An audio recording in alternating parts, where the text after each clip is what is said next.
Timnas Indonesia kembali menang di leg 2 untuk kualifikasi Piala Dunia melawan Brunei Darussalam 6-0. Total gol 12-0. 12 gol tanpa balas, men. Timnas Indonesia dengan Brunei Darussalam. Ini menjadi salah satu hal yang memperkuat bahwa memang level kita itu bukan ada di ASEAN. Level kita udah Asia, bahkan menuju dunia. Insya Allah. Mari kita bahas dari sudut pandang penikmat sepak bola, bukan pengamat sepak bola. Kita tahu kalau Brunei Darussalam memang bukan satu negara yang mempunyai kualitas sepak bola yang bagus gitu. Tanpa adanya para pemain keturunan, tanpa timnas Indonesia dipegang oleh Coach Sinteyong pun, kita memang udah sering menang melawan Brunei Darussalam. Yang membedakan mungkin cara bermain. Walaupun kan kadang-kadang kita menang nih, unggul, tapi bermainnya kurang enak dipandang. Itu aja mungkin yang membedakan. Nah, di era Coach Sinteyong ini kita menang besar, tapi permainan pun sangat enak dipandang. Itu menurut saya. Kita coba bedah sedikit ya, walaupun saya pun agak bingung mau ngomongin apa itu. Karena kan lawannya, maaf, bukan bermaksud untuk merendahkan Brunei, tapi tidak ada tekanan untuk timnas Indonesia, sehingga bisa dibilang kurang greget lah, walaupun kita menang itu. Timnas Indonesia dengan Coach Sinteyong merombak pemainnya gitu, hampir semua, hanya menyisakan Rizky Ridho, Dendi, dan Sandy Walsh yang tetap bermain inti ya. Dan untuk Timnas Indonesia kali ini mungkin menjadi salah satu ajang untuk mencoba pemain juga kalau menurut saya. Coach Sinteyong memutuskan untuk memainkan pemain-pemain yang memang tidak dimainkan di leg pertama, selain karena mungkin untuk penyegaran, tapi saya yakin ada maksud untuk melihat kemampuan mereka gitu. Karena kita tahu lah kalau sekelas Elkan Bagot gitu, Asnawi, Pratama, Arhan Markok itu udah menjadi pilihan utama Coach Sinteyong dari setiap pertandingan timnas Indonesia. Makanya Coach Sinteyong tidak memakai pemain-pemain itu gitu, paketan itu untuk di leg kedua. Dan hasilnya cukup baik menurut saya. Permainan timnas Indonesia bahkan bisa dibilang lebih jalan di leg kedua dibandingkan dengan leg pertama, walaupun total golnya sama ya. Mana yang menjadikan itu titik di mana timnas Indonesia bisa bermain lebih santai gitu, bisa mengatur tempo. Bagi saya salah satunya adalah ketenangan Rahmat Irianto. Saya kredit kasih penilaian yang luar biasa kepada Rahmat Irianto, karena Rahmat Irianto bermain komplit kalau menurut saya. Komplitnya di mana? Dia bisa mengalirkan bola ke kiri, ke kanan, ke depan, dilakukan oleh Rahmat Irianto dengan baik. Dia juga bisa menjadi orang pertama yang memberhentikan serangan lawan, memutus serangan lawan. Dan yang ketiga, dia juga bisa berduel di lini tengah untuk tidak memberikan satu ancaman yang berkelanjutan kepada lini pertahanan timnas Indonesia. Itu Rahmat Irianto. Ricky Kambuaya pun bermain tampil apik menurut saya ya, karena mungkin untuk duet Ricky Kambuaya dan Rahmat Irianto tidak terlalu memerlukan chemistry yang lebih, karena sebelumnya mereka sempat satu klub bareng gitu, entah itu dulu di Persibaya ataupun juga di Persib Bandung. Dan juga saya memberikan kredit kepada Saini Fatinama dan Sandy Walsh. Ini mungkin kritikan yang kurang baik atau mungkin penilaian yang kurang disukai oleh beberapa kalangan. Tapi saya harus berusaha untuk objektif.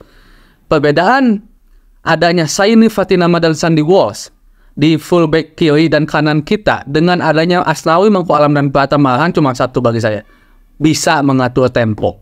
Itu perbedaannya. Saini Fatinama dan Sandy Walsh bermain lebih elegan, bermain lebih untuk tidak banyak pegang bola, bisa membuka ruang, passing-passing yang efektif, bisa mengatur tempo. Berbeda dengan Arhan dan Asnawi yang cenderung lebih selalu untuk mengutamakan serangan-serangan menusuk. Ini bukan masalah bagus atau enggak atau tidak ya, mungkin karena perbedaan karakter ya. Jangan dulu deh perbedaan timnas pemain Indonesia dengan luar negeri. Di luar negeri saja lah, mungkin Eropa, ada Brazil, mungkin ada Afrika, itu mereka karakteristik bermainnya beda. Dan karakteristik permainan sepak bola Indonesia atau pemain-pemain Indonesia kadang gitu kan, banyak lari gitu, yang terkadang itu bisa menguntungkan. Karena saya juga akui kalau Pratama Arhan, terutama Asnawi, Mangku Alam sedang ada dalam performa terbaiknya, itu luar biasa banget. Bahkan bisa dibilang lebih baik Asnawi dibandingkan Sandy Walsh di posisi fullback kanan jika Asnawi sedang ada pada top performa. Tapi kita harus akui di leg pertama kemarin, Pratama Arhan dan Asnawi Mangku Alam tidak berkembang, sangat tidak berkembang kalau menurut saya ya. Nah, adanya Saini Fatinama dan Sandy Walsh ini justru bagi saya memberikan satu persaingan yang positif dan juga membawa kebaikan bagi timnas Indonesia jika seandainya salah satu pemain inti sedang underperform, ada pemain cadangan yang memang mempunyai performa yang tidak jauh beda dengan kualitas pemain yang diturunkan di 11 pertama. Sandy Walsh dan Saini Fatinama cenderung bisa mengatur tempo. Dia tahu kapan harus menyerang, dia nggak banyak pegang bola gitu. Dia lebih mengutamakan untuk bisa membuka ruang gitu, untuk bisa menembus pertahanan lawan. Nah, untuk pemain depan, Egy Maulana, Hoki Caraka, Dendi, ya, saya sekali lagi nggak bisa bilang yang hal-hal yang spesial. Jelas kita apresiasi permainan mereka.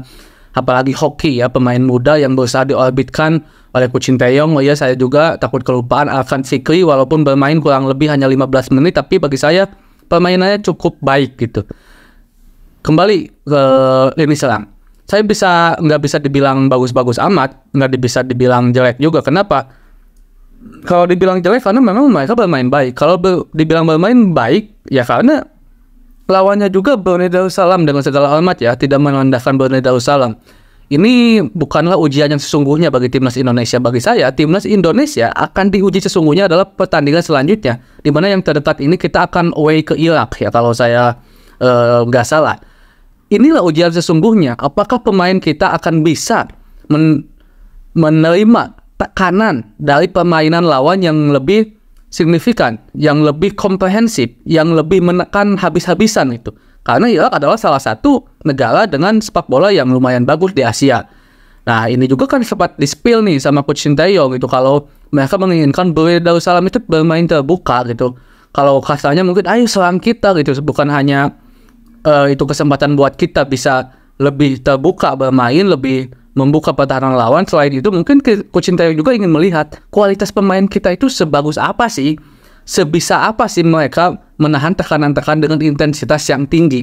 Tapi ini kan tidak bisa didapatkan. 2 pertandingan leg 1 dan leg 2 timnas Indonesia bisa dibilang masih adem ayem lah gitu. Walaupun di leg 2 kita akui Brunei Darussalam lebih ada serangan dibandingkan leg pertama. Ini menjadi hal yang bagi saya apresiasi. Saya jelas mengapresiasi, tapi sulit juga untuk menilai timnas Indonesia sebaik apa sih gitu kalau lawannya tidak ada perlawanan kepada timnas Indonesia. Mungkin kita akan bahas lagi sepak bola Indonesia dan luar negeri selanjutnya di konten selanjutnya. Assalamualaikum.